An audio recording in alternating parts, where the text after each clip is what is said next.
अस्सलाम वालेकुम दोस्तों, कैसे हैं आप? उम्मीद कर रहा था आप लोग खैरियत से होंगे। अच्छा दोस्तों, आज मैं आपके लिए CS521 web system and technologies की जो है असाइनमेंट नंबर 2 का सॉल्यूशन लेकर आया हूँ। इसकी लास्ट डेट जो है वो 4 जनवरी 2025 है। अच्छा, हमने करना क्या है कि हमने सिंपल बस एक पीएचपी फ़ाइल बना लेनी है और उसको हमने सबमिट कराना है अपने एलएमएस के ऊपर, ठीक है? अच्छा, इसके अलावा सर ने यहाँ पर कहा हुआ है कि फ़ॉर्मेट इससे अगर कोई अलग हुआ तो उसके मार्क्स बिल्कुल भी नहीं मिलेंगे। मतलब कभी-कभार स्टूडेंट क्या कर देते हैं कि वर्ड फ़ॉर्मेट में या पीडीएफ की फ़ाइल ऐसे सबमिट कर देते हैं तो फिर वो नहीं होगा, ठीक है ना? अच्छा, प्रॉब्लम हमारे पास स्टेटमेंट ये है कि हमने क्या करना है कि मायएसक्यूएल का लेटेस्ट वर्ज़न हमने ये डाउनलोड करना है, ठीक है ना? उसके बाद फिर हमने क्या करना है, तो यहाँ पर एक लोन एप्लीकेशन है जो कि हमने एक डेटाबेस क्रिएट करना है, और फिर हमने उसमें ये टेबल बना लेना है, ठीक है ना? उसके बाद सर ने फिर कहा हुआ है कि पीएचपी के लिए ये होना चाहिए कि ये हमारे पास एक वेब पेज होगा, जो कि एप्लीकेंट का ये सारा का सारा डेटा वहाँ पर एंटर कर सके डेटाबेस में और वहाँ से रिट्रीव भी कर सके, ठीक है? अच्छा, इसमें दर्ज ज़ैल बटन होंगे, जो बटन आपको दिखाए गए हैं। या तो ऐड वाला बटन होगा जो क्या करेगा कि डेटा को सेव करेगा डेटाबेस में, ठीक है? इसके अलावा डिलीट बटन उसको डिलीट करेगा, अपडेट क्या करेगा कि एम्प्लॉयी की इन्फॉर्मेशन अपडेट करेगा, और सर्च क्या करेगा कि वो एम्प्लॉयी को सर्च करेगा। तो मैं क्या करता हूँ यहाँ पर, अच्छा, सर ने यहाँ बताया हुआ है कि आपने मायएसक्यूएल लाइब्रेरी के डेटाबेस इंटरेक्शन अ इस्तेमाल करने हैं, और इसके अलावा आपने सेलेक्ट और इंसर्ट के स्टेटमेंट यूज़ करने हैं डेटा रिट्रीवल और स्टोरेज के लिए, ठीक है? आपकी आउटपुट कुछ इस तरह से दिखनी चाहिए। अच्छा, तो तरीक़ेकार इसका क्या है? सबसे पहला काम तो आपने ये करना है कि आपने इसके लिए क्या डाउनलोड करना है। हमारे पास एक ये प्रोग्राम है, ठीक है ना? ज़ैम्प, आपने इसको डाउनलोड करना है। तो इसका मैं तरीका आपको बता देता हूँ। आपने यहाँ गूगल में लिखना है XAMPP, ठीक है? डाउनलोड। जब आप यहाँ पर क्लिक करेंगे ना, ठीक है, तो सिंपल सा अगर आपके पास विंडोज़ है, विंडोज़ सिस्टम है, तो आप यहाँ से इसको डाउनलोड कर सकते हैं। ये लेटेस्ट वर्जन है इसका। हम इसके ऊपर क्लिक करेंगे, डाउनलोड के ऊपर। जब डाउनलोड के ऊपर क्लिक करेंगे ना, तो ये लोड हो जाएगा। अच्छा, यहाँ ये कह रहा है कि ऑसम, आपका डाउनलोड जो है वो ऑटोमेटिकली रन हो जाएगा, ठीक है। अगर आपका डाउनलोड यहाँ पर रन नहीं होता तो मैं आपको बताता हूँ आपने करना क्या है। आपको यहाँ से करना है क्लिक हेयर, और क्लिक हेयर के बाद फिर आपने ज़ैम्प विंडोज़ में आ जाना है, जिस तरह कि आपको यहाँ दिख रहा है, ठीक है ना? और उसके बाद फिर ये लेटेस्ट वर्ज़न है 22.12, और उसके बाद फिर आपने यहाँ पर नीचे दिख रहा है ना आपको, ये सबसे ज़्यादा डाउनलोड्स है ना, आप इसके ऊपर क्लिक कर दें। जैसे आप इसके ऊपर क्लिक करेंगे ये प्रॉब्लम आ रहा है ना सामने, तो इसको आप ओपन न्यू विंडो में कर देंगे या न्यू टैब में ओपन कर देंगे इसको, ठीक है। और यहाँ से आप ये जो मिरर है ना, यहाँ पर आप देख रहे हैं, इसको आप चेंज कर लें और यहाँ पर कर लें वेबवर्क्स इंडिया डॉट आई एन, ठीक है। और अब इस तरह करें, यूज़ दिस सर। जब इस तरह करेंगे ना तो फिर आपकी फ़ाइल डाउनलोड हो जाएगी, ठीक है जी। अच्छा, ये तो था ज़ैम्प को डाउनलोड करने का तरीका, ठीक है जी। ये मेरे पास ऑलरेडी डाउनलोडेड है और इंस्टॉल्ड भी है। आप इसको डाउनलोड कर देंगे, ठीक है, और जो भी तरीका होना नेक्स्ट नेक्स्ट करके इसको आपको इंस्टॉल भी कर दें। ओके, उसके बाद फिर क्या तरीक़ाकार है, अब हम वापस उसकी तरफ आते हैं। अच्छा, पहला काम आपने क्या करना है, तो सबसे पहले हमने एक डेटाबेस क्रिएट करना है। सर ने यहाँ पर बताया हुआ है, हमने एक डेटाबेस क्रिएट करना है और फिर उसमें ये टेबल बनाना है हमने, ठीक है। तो हम क्या करते हैं कि ज़िम को स्टार्ट कर देते हैं। ये हमारे पास ज़िम का कंट्रोल पैनल है। हम क्या करेंगे, इन दोनों सर्विस को अपाची और मायएसक्यूएल दोनों को हम स्टार्ट करेंगे, ठीक है। ये भी मैंने स्टार्ट कर दिया, और ये दूसरा वाला भी मैंने स्टार्ट कर दिया। ओके, अच्छा ये हो गया। अच्छा, जैसे ये स्टार्ट हो जाए ना तो उसके बाद फिर हमने क्या करना है, फिर हमने यहाँ पर लिखना है लोकल होस्ट, ठीक है। लोकल होस्ट पीएचपी, कुछ इस तरह से। हम्म, बैकस्लैश, ठीक है जी। तो ये हम ओपन कर देंगे, एंटर कर देंगे। इसे हम एंटर कर देंगे तो हमारे सामने कुछ इस तरह से ये PHP माई एडमिन ओपन हो जाएगा, ठीक है। हमने क्या करना है कि इसका डेटाबेस यहाँ हमने क्रिएट करना है और उसको हमने फिर यूज़ करना है। अच्छा, मैं आपको बताता चलूँ, यहाँ मैं ऑलरेडी ये डेटाबेस क्रिएट कर चुका हूँ, ठीक है, आपको नज़र आ रहा है। लेकिन मैं क्या करता हूँ, इसको मैं दोबारा से डिलीट करता हूँ और आपको मैं दिखाऊँगा कि आपने मतलब कौन-सा तरीक़ेकार यहाँ पर यूज़ करना है। तो पहले मैं इसको डिलीट कर देता हूँ, मैं डेटाबेसेस में चला जाता हूँ और ये मेरे पास डेटाबेस है और इसको मैं ड्रॉप करके इसको डिलीट कर देता हूँ। अच्छा, तो आपके पास कुछ इस तरह से नज़र आएगा, ठीक है। हम होम पर आ जाते हैं, आपके पास बिल्कुल कुछ इस तरह से नज़र आएगा। आपने न्यू के ऊपर क्लिक करना है और न्यू के ऊपर के बाद फिर यहाँ पर डेटाबेस है। आप इसको मैन्युअली भी इस तरह ऐड कर सकते हैं, लेकिन मैं आपको फार्मूला बता रहा हूँ जो कि हमें ऑलरेडी बताया गया है। ये देखिए ज़रा, इसको आप नोट कर लें। इसको मैं यहाँ से कॉपी कर देता हूँ, ठीक है, और इसको मैं यहाँ पर क्या कर देता हूँ, पेस्ट, कंट्रोल V के साथ। अच्छा, आप यहाँ पर देखें ना, यहाँ पर आप देखें तो ये क्रिएट टेबल है और टेबल का नाम जो है लोन एप्लीकेशन DB मैंने रखा हुआ है, ठीक है ना। सॉरी, ये डेटाबेस है, सॉरी। अच्छा, फिर इसको मैं यूज़ कर रहा हूँ, ठीक है, इस डेटाबेस को, और इसके अंदर मैं टेबल क्रिएट कर रहा हूँ। टेबल का नाम जो है वो लोन अंडरस्कोर एप्लीकेशन है।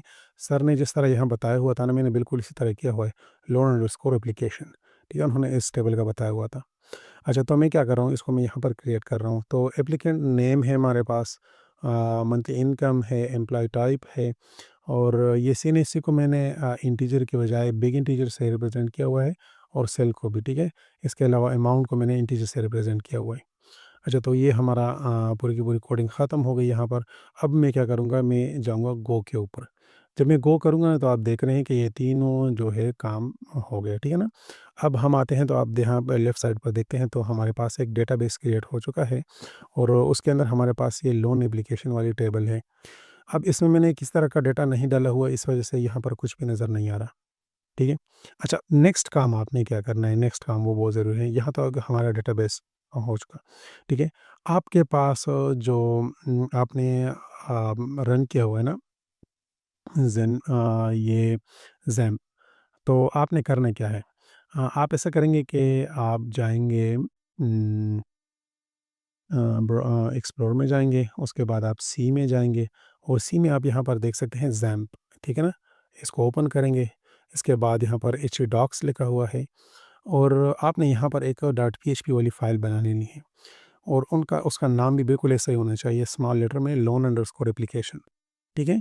डॉट PHP ये बनाएँगे किस तरीके से, आप न्यू में जाएँगे यहाँ पर और टेक्स्ट डॉक्यूमेंट में जाएँगे और उसके बाद फिर बिल्कुल यही नाम दे देंगे आप, ठीक है? इधर फॉर एग्ज़ाम्पल मैं इस नाम को कॉपी कर लेता हूँ यहाँ से, ठीक है? और यहाँ पर मैं पेस्ट कर देता हूँ। लेकिन एक्सटेंशन आपने चेंज करनी है, डॉट PHP। अच्छा, अब चूँकि ये तो होगा नहीं, क्रिएट तो नहीं होगी, इसलिए मैं यहाँ पर 1 लिख देता हूँ, ठीक है, और इस तरह ये क्रिएट हो जाएगी। उसके बाद आप इसको किसी भी एडिटर के साथ ओपन कर दें, ठीक है। मैं अभी यूज़ कर रहा हूँ, मेरा जो एडिटर है ना, वो मैं नोटपैड प्लस प्लस यूज़ कर रहा हूँ, ठीक है। अच्छा, ये आपका पूरा का पूरा आपने यहाँ पर कोड लिख देना है, ठीक है। पूरा का पूरा कोड आपने यहाँ पर लिख देना है। कोड मैं आपको बताऊँगा भी, ठीक है। ऑलरेडी मेरे पास यहाँ पर पड़ा हुआ है, इसको मैं डिलीट कर देता हूँ, ठीक है। इसको मैं ओपन करके आपको दिखा देता हूँ। तो ये हमारे पास पूरा का पूरा कोड है। पहले मैं इसको रन करके आपको दिखा देता हूँ। इसको रन कैसे करना है फिर हमने। अच्छा, यहाँ तक डेटाबेस हमारे पास क्रिएट हो चुका है और टेबल भी क्रिएट हो चुका है। अब मैं क्या कर रहा हूँ कि इसको मैंने रन करना है। तो रन करने का तरीका क्या है कि हमारे पास लोकल होस्ट हम लिख लेंगे, ठीक है ना? और उसके बाद फिर हम हमारे पास ये जो जहाँ पर पड़ा हुआ है ना, बस ऐसे ही पड़ा हुआ है। लोकल होस्ट के अंदर बस नाम नाम हमने सिर्फ डालना है, ठीक है? ये हमारे पास लोकल होस्ट है, उसके अंदर ये नाम है, ठीक है? ये नाम बिल्कुल आपने याद रखना है। इसको आप यहाँ से, हाँ, पूरा का पूरा नाम आप यहाँ से कॉपी कर लें। इसको मैं कॉपी कर देता हूँ, ठीक है? और दोबारा ब्राउज़र में आ जाता हूँ, क्योंकि ऑलरेडी हमारे पास सर्वर रनिंग में है। तो मैं क्या करता हूँ, लोकल होस्ट, और उसके बाद ऑलरेडी यहाँ पर आ चुका है, ठीक है ना? बिल्कुल इस तरह कर देना है आपने। अब मैं क्या करूँगा, मैं एंटर करूँगा। जैसे मैं एंटर करूँगा ना, तो जो कोड मैंने वहाँ पर डाला हुआ है तो ये उसका आउटपुट है, ठीक है? अच्छा, तो यहाँ पर अब हम देखते हैं ना, तो यहाँ मैं कुछ डेटा डालूँगा ना, तो आपको दिखेगा कि ये वैसे काम भी कर रहा है क्या नहीं कर रहा। फॉर एग्ज़ाम्पल ये मैंने फ़र्ज़ी डेटा डाला हुआ है। एप्लीकेंट का नाम इमदाद है, मंथली इनकम 30,000 है, एम्प्लॉयमेंट इसकी रेगुलर है और सीएनएसी मैंने डाला हुआ है ये, ठीक है? और सेल टाइप इनका मैंने अपना मोबाइल नंबर डाला हुआ है और लोन अमाउंट की इनकी 2500 है, ठीक है? अब मैं क्या कर देता हूँ, सबसे पहले मैं आपको यहाँ पर दिखाता हूँ कि लोन एप्लीकेशन में अगर आ जाएँ तो किस तरह का डेटा नहीं है, ठीक है यहाँ?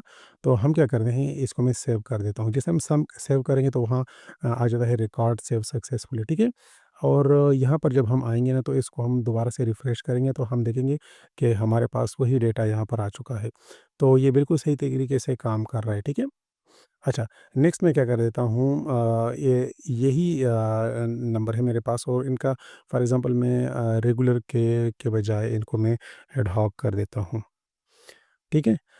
इसको मैं एडहॉक कर देता हूँ और इसको मैं अपडेट कर देता हूँ। जैसे मैं अपडेट करूँगा तो आप यहाँ पर आ जाएँ, तो अब यहाँ पर रेगुलर है तो मैं क्या करता हूँ, यहाँ पर दोबारा चेक तो ये एडहॉक हो जाएगा। तो ये सारा का सारा हो रहा है, ठीक है ना? आप इनमें कोई भी चीज़ अपडेट करना चाहें हो सकता है, लेकिन सीएनएसी के अलावा, ठीक है? ये मैंने इसमें रिस्ट्रिक्शन रखी हुई है क्योंकि वो हमारे पास प्राइमरी की है। अच्छा, ये तो ये भी काम कर रहा है। अब मैं इसको डिलीट करना चाहता हूँ, ठीक है ना? तो मैं इस तरह का पूरा ये डेटा दे दूँगा, ठीक है? और इसका अगर मैं डिलीट के ऊपर क्लिक करूँगा तो हमारे रिकॉर्ड डिलीटेड सक्सेसफुली आ रहा है और यहाँ इसको अगर मैं दोबारा से रिफ़्रेश करूँ तो ये डिलीट हो चुका है। और लास्ट में अगर फॉर एग्ज़ाम्पल चूँकि मैंने वो ऑलरेडी डिलीट किया हुआ है तो इसको मैं पहले ऐड कर देता हूँ। ऐड कर दिया मैंने, अब इसको मैं सर्च कर देता हूँ। ठीक है? अब अगर मैं सर्च करूँ ना तो मेरे पास ऊपर आ जाता है, पूरा का पूरा उसका डेटा आ जाता है ना, ठीक है? तो ये बिल्कुल सही तरीके से काम कर रहा है। अब नेक्स्ट क्या है, मैं आपको यहाँ पर पूरा का पूरा कोड दिखाता हूँ जो कि मैंने यहाँ पर बनाया हुआ है, ठीक है ना? तो ये आपके सामने है। मैं कोड अच्छा बिल्कुल यही है। अच्छा, इन चीज़ों की जिनकी ज़रूरत ना हो ना तो वो आप यहाँ से रिमूव कर दें, ठीक है? अ, अच्छा। तो इसकी ज़रूरत नहीं है। तो यहाँ से आप कोड को चेक कर लें ज़रा, मैं आपको कोड दिखाने लगा हूँ, तो सारा कुछ आपके मतलब होना चाहिए, ठीक है? आप इसको देख लें। कोड तो काफ़ी लेंथी है, ये टोटल जो है 243 लाइन्स का कोड है, तो मैं कोशिश करता हूँ कि जल्दी-जल्दी से आपको मैं दिखा सकूँ, ठीक है? मैं थोड़ा बहुत इसकी वज़ाहत भी करूँगा। ये हमारे पास डीबी का नाम है, लोन एप्लीकेशन डीबी। ठीक है ना? और उसके बाद फिर हमने ये कनेक्शन किया हुआ है कि माई एसक्यूएल से के साथ वहाँ पर सर्वर यूज़र नेम, पासवर्ड और डीबी नेम, मतलब वो हम ज़ैम्प के थ्रू कर रहे हैं। अच्छा, अगर किस तरह का एरर आ जाता है तो ये हमें ये शो करे कनेक्शन फेल्ड। इसके बाद हमारे पास आ जाता है ये इनिशियलाइज़िंग वेरिएबल, ये मैसेज आता है हमारे पास जब ये स्टार्ट होना शुरू हो जाता है। तो उसके बाद फिर यहाँ पर आ जाते हैं मुख्तलिफ़ फंक्शंस, मतलब हम कौन-सी जो एसक्यूएल क्वेरीज़ यूज़ कर रहे हैं मुख्तलिफ़ फंक्शन के लिए। तो सबसे पहले हमारे पास यहाँ पर वेरिएबल्स हैं, एप्लीकेंट नेम है, ठीक है ना? तो हमने इस तरह से उनका नाम रख एप्लीकेंट नेम, तो ये हमारे पास मंथली इनकम हो गई और ये हमारे पास एम्प्लॉयमेंट टाइप है, ये सीएनआईसी है, ये सेल है, ये लोन अमाउंट है, ठीक है? हम क्या करेंगे, अगर हम इंसर्ट सर ने जिस तरह बताया था आपने इंसर्ट और सेलेक्ट के कमांड यूज़ करने हैं, ठीक है? तो मैं इंसर्ट कर रहा हूँ इनटू लोन एप्लीकेशन, तो हम ये तमाम चीज़ें वहाँ पर इंसर्ट करेंगे, ठीक है? तो ये इसमें इंसर्ट हो जाएँगी। अच्छा, अगर ये ना हुई तो अगर इसमें मतलब कुछ तो अगर हो गया तो हमें ये आ रहेगा, अगर मैसेज सक्सेसफुल हुआ ना तो ये हमें शो करेगा जिस तरह ऊपर वो मैसेज शो कर रहा था, रिकॉर्ड सेव सक्सेसफुली, और अगर ना हुआ तो ये हमें एक एरर देगा, मैसेज एरर, ठीक है ना? हाँ, तो ये तो फिर ये हमें एक एरर देगा, ठीक है? अगर ना हुआ तो। अच्छा, दूसरा हमने अपडेट फ़ंक्शन यूज़ किया था। अपडेट में ये क्या करेगा, जिस तरह कि मैंने आपको बताया था कि हमने नाम को या monthly income, employee type, CNIC cell और लोन अमाउंट, किसी भी चीज़ को अगर हमने अपडेट करना हो तो उसके लिए ये एसक्यूएल वाली क्वेरी है, ठीक है? मैंने ये यूज़ की हुई है। अपडेट लोन एप्लीकेशन के लिए मैंने सेट का कमांड यूज़ किया हुआ है, यहाँ पर आप देख सकते हैं। तो अगर जहाँ पर CNIC हमारे पास जो हमने एंटर की है वही हो, तो ये इन तमाम को अपडेट कर देगा, ठीक है ना? अगर हुआ तो ये हमें शो करेगा कि रिकॉर्ड अपडेटेड सक्सेसफुली, अगर ना हुआ तो ये हमें ये शो करेगा, ठीक है? एरर अपडेटिंग या रिकॉर्ड। अच्छा, उसके बाद फिर हम डिलीट क्वेरी के लिए क्या यूज़ कर रहे हैं कि हम लोन एप्लीकेशन से जहाँ पर हमारे पास CNIC वही CNIC हो, तो ये सारे के सारे को डिलीट कर देगा वहाँ से, ठीक है? और उसके बाद फिर ये क्या शो करेगा कि रिकॉर्ड डिलीटेड सक्सेसफुली, और अगर ना हुआ तो डिलीटिंग रिकॉर्ड एरर आ जाएगा। और लास्ट में हमारे पास सर्च है, जो तो सर ने बताया हुआ था कि आपने सर्च के लिए सेलेक्ट क्वेरी यूज़ करनी है, तो हम यहाँ सेलेक्ट एसक्यूएल क्वेरी यूज़ कर रहे हैं। इसके लिए फ्रॉम लोन एप्लीकेशन, और उसी से एनआईसी वाले मतलब नंबर को ये डिलीट कर देगा वहाँ से। तो अच्छा, अगर हम सर्च करेंगे ना तो फिर ये हमने यहाँ पर एक और डिवीज़न क्रिएट की हुई है। इसमें आप देख रहे हैं कि इस डिवीज़न में नेम है हमारे पास, और यहाँ इनकम है, मंथली इनकम, ठीक है, एम्प्लॉयमेंट टाइप है, सीएनआईसी है, सेल है, मोबाइल नंबर, ठीक है, और हमारे पास इसकी लोन की अमाउंट भी है। तो ये सारे के सारे को शो करे जिस तरह के मैंने आपको बताया था उधर। अच्छा दोस्तों, वीडियो अगर आपको अच्छी लगी हो तो काइंडली आपने क्या करना है कि मेरे यूट्यूब चैनल को आपने ज़रूर सब्सक्राइब कर देना है, ठीक है जी। मैं आपको अपना यूट्यूब चैनल दिखा देता हूँ, ये मेरा यूट्यूब चैनल है। आपने इसको ज़रूर सब्सक्राइब कर देना है, ठीक है जी। ये अभी भी मैं रोज़ाना की बुनियाद पर यहाँ पर वीडियोज़ अपलोड करता हूँ, ठीक है। तो अगर आपको वीडियोज़ अच्छी लग रही है तो काइंडली मेरे चैनल को आपने ज़रूर सब्सक्राइब कर देना है, और और वीडियोज़ को लाइक कर देना है। अगर किस तरह का आपको इशू आ रहा होता है ना, कमेंट में आप पूछ सकते हैं, ठीक है जी। अच्छा, तो इसको मैं क्लोज़ कर देता हूँ, वापस आ जाते हैं अपने हम अपने इस कोड की तरफ। अच्छा, तो यहाँ पर यहाँ तक तो हो गया। अच्छा, अब नेक्स्ट हमारे पास ये 2 पार्ट्स हो गए हमारे पास, ठीक है। अभी नेक्स्ट हमारे पास वो डॉक टाइप एचटीएमएल है। एचटीएमएल के लिए हम क्या करेंगे, इसका हमने टाइटल रखा हुआ है बैंक लोन एप्लीकेशन, ठीक है ना? तो इसका टाइटल हमने रखा हुआ है बैंक लोन एप्लीकेशन। तो ऊपर जो पेज रन होगा ना, जिस तरह आप यहाँ पर देख रहे हैं, हाँ, मैं अब बैंक लोन एप्लीकेशन, अगर आप इसको चेंज करना चाहते हैं तो कर सकते हैं, ठीक है। अच्छा, नेक्स्ट स्टाइल इसके लिए बहुत अहम है, ठीक है ना? स्टाइल करनी पड़ती है तमाम की तमाम। तो ये हमारे पास सीएसएस का पार्ट है, ठीक है ना? ये हमारे पास मैसेज का कंटेनर है जो ऊपर आपको नज़र आ रहा था। तो ये उसकी पोजीशन है, टॉप लेफ्ट है, राइट है, मार्जिन है, और मैंने इसकी विड्थ जो है वो 50% रखी हुई है, और इसके टेक्स्ट की अलाइनमेंट मैंने सेंटर पर रखी है, ठीक है? और उसके अलावा यहाँ पर हमारे पास जो मैसेज आ रहा है ना, तो जो मैसेज आ जाता है ना, तो वो मैसेज के बारे में यहाँ पर लिखा हुआ है, ठीक है। वो ऊपर उस मैसेज का कंटेनर था, या हमारे पास मैसेज है, ठीक है। तो उसमें मार्जिन जो है, मार्जिन बॉटम जो है वो हमने 10 पिक्सल रखे हुए हैं, पैडिंग 10 पिक्सल है, बाकी आप देख सकते हैं इसमें। अब उसके बाद फिर ये हमारे पास मैसेज, सक्सेस मैसेज के लिए ये कुछ इस तरह शो करेगा, ठीक है। बैकग्राउंड कलर ये है और फ्रंट कलर ये है हमारे पास, जबकि मैसेज एरर के लिए हमें कुछ इस तरीके से ये कलर को चेंज कर देगा। इसके बाद हमने जो एक अलग कंटेनर रखा हुआ है, जिसमें हमने सारा कुछ डाला हुआ है अंदर। उसमें हमारे पास हेडिंग है, टेक्स्ट फील्ड है, लेबल्स है, और इसके अलावा टेक्स्ट इनपुट फील्ड है। तो वो सारा का सारा इसमें है, ठीक है। आप देख सकते हैं इसमें। ये हमारे पास हेडर है, H1 हेडर जो आप यहाँ देख रहे हैं यहाँ, ठीक है ना, बैंक लोन एप्लीकेशन। तो ये उसकी स्टाइलिंग है। इसके अलावा ये फॉर्म है, ठीक है, पूरा का पूरा। उसके बाद फिर फॉर्म ग्रुप है हमारे पास, तो ग्रुप में हमारे पास उधर हमने उनको ग्रुप किया हुआ है, तो हमारे पास लेबल्स हैं, उसमें उन इनपुट फील्ड है। इसके अलावा हमारे पास बटन का हमने कंटेनर बनाया हुआ है। तो 4 बटन है हमारे पास, तो चारों के मैंने जो है कलर भी रखे हुए हैं, ठीक है। बैकग्राउंड कलर मैंने कुछ इस तरह से रखे हुए हैं, और अच्छा, ये बटन का हॉवरिंग इफ़ेक्ट है, जिस तरह के आप देख सकते हैं यहाँ पर, ठीक है। तो इसकी ओपेसिटी थोड़ी-सी चेंज हो रही है, ठीक है, थोड़ी-सी चेंज हो रही है। तो ये मैंने इसमें रखे हुए हैं। इसके बाद फिर हम इसके बॉडी में आ जाते हैं, तो बॉडी में हमारे पास डिवीज़न जो है, ये मैसेज कंटेनर के लिए वो हमने इको रखा हुआ है, इको मैसेज। इको मैसेज का मतलब है कि वापस हमारे पास क्या कुछ आ रहा है, ठीक है। तो ये हो गया हमारे पास सबसे ऊपर बिल्कुल नज़र आ रहा है, तो आपको यहाँ पर तो हमारे पास ये को तो हमारे पास बॉडी में सबसे ऊपर ये है। उसके बाद फिर हमारे पास यहाँ पर हेडर है बैंक लोन एप्लीकेशन की। फिर हमने फॉर्म में मेथड रखा हुआ है पोस्ट का एक्शन, जो एक्शन हमारे पास क्या-क्या है। तो फॉर्म ग्रुप में हमारे पास सबसे ऊपर एप्लीकेंट नेम है, ठीक है। अ, ये टेक्स्ट है हमारे पास, और फिर प्लेस होल्डर हमने इसके अंदर रखा हुआ है टेक्स्ट का। इस तरह यहाँ पर आप देख रहे हैं ये प्लेस होल्डर है, ठीक है। तो उसके बाद फिर अगर हम देखें तो हर एक के लिए हमने किया हुआ है, जिस तरह एप्लीकेंट नेम है, मंथली इनकम है, एम्प्लॉयमेंट टाइप है, और सीएनआईसी है, सेल है, लोन अमाउंट, सारा कुछ, ठीक है। तो आप देख सकते हैं ये मेन फील्ड्स की, मैं इन लेवल्स की बात कर रहा हूँ, ये और उसके बाद फिर हमारे पास बटन रखे हुए हैं इसमें, ठीक है ना।